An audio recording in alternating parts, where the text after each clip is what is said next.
The war that started because of one lie. Imagine a war, not started by armies, not started by an assassination, but by a single edited message. In the summer of 1870, Europe was tense.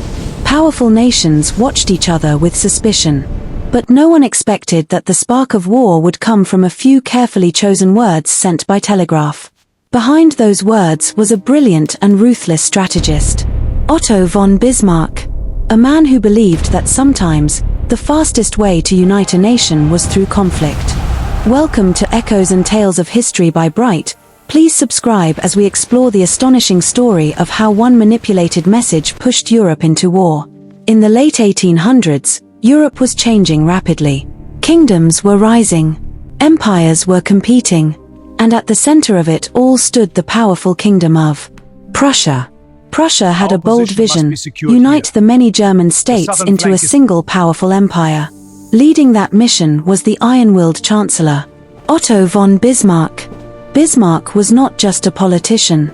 He was a master strategist. He believed something controversial. That war, if carefully planned, could unite Germany faster than diplomacy ever could.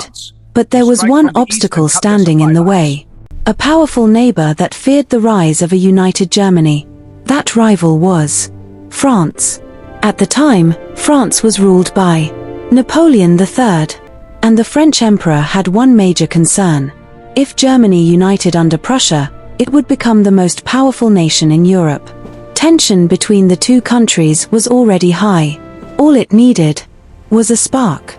The spark appeared in a completely unexpected place. In 1868, a revolution in Spain forced the Queen from power. Suddenly, the Spanish throne was empty. European leaders began searching for a new king. Then a surprising candidate appeared, Prince Leopold of Hohenzollern-Sigmaringen. He belonged to the same royal family as the King of Prussia. To many Europeans, this seemed harmless. But in France, alarm bells rang. If Leopold became King of Spain, France would be surrounded by rulers connected to Prussia, north and south. French leaders saw this as a dangerous shift in power. So they demanded that the Prussian king stop Leopold from accepting the Spanish throne. The King of Prussia, Wilhelm I, wanted to avoid conflict. So he persuaded Leopold to step down. The crisis seemed to be over. Peace appeared safe. But one man was watching closely, and he believed the situation could still serve a much bigger purpose. That man was Bismarck. Soon afterward, a French diplomat traveled to meet King Wilhelm. The meeting took place in a quiet spa town known as Ems. The French ambassador had a new demand. He wanted the king to promise that no member of his royal family would ever claim the Spanish throne again. King Wilhelm found this request unreasonable. But he remained calm.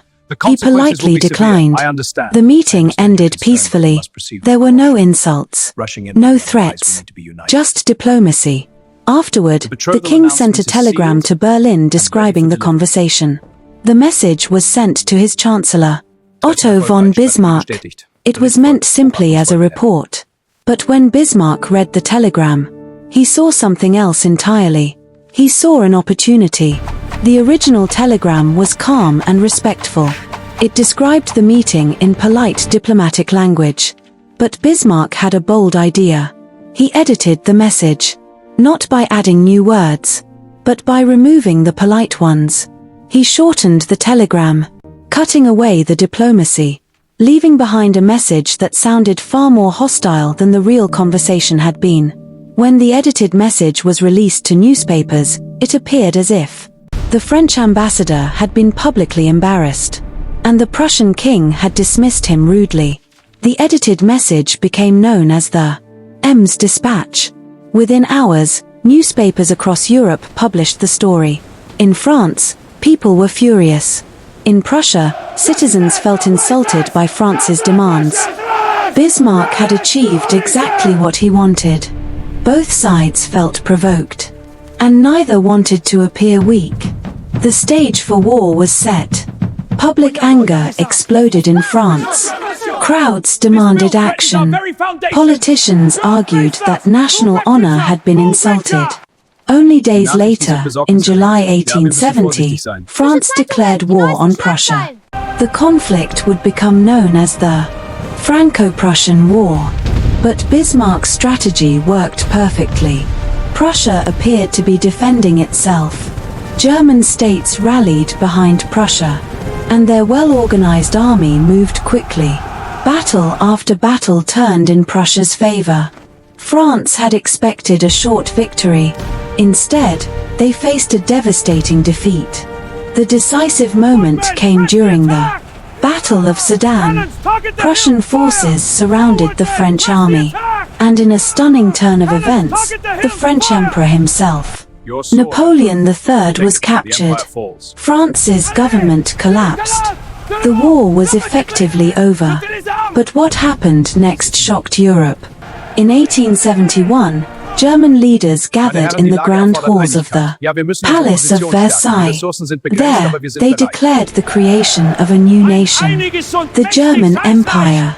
Germany was finally united, and the path to that moment had begun. With a single edited message. History often remembers wars through battles and armies. But sometimes, wars begin with words. A message rewritten. A sentence reshaped. A truth carefully altered. In 1870, one telegram changed the balance of power in Europe. Because sometimes, the most powerful weapon in history is not a sword or a cannon, but information. And its consequences can echo through history for generations. Don't forget to subscribe to Echoes and Tales of History by Bright, where we bring forgotten stories to life.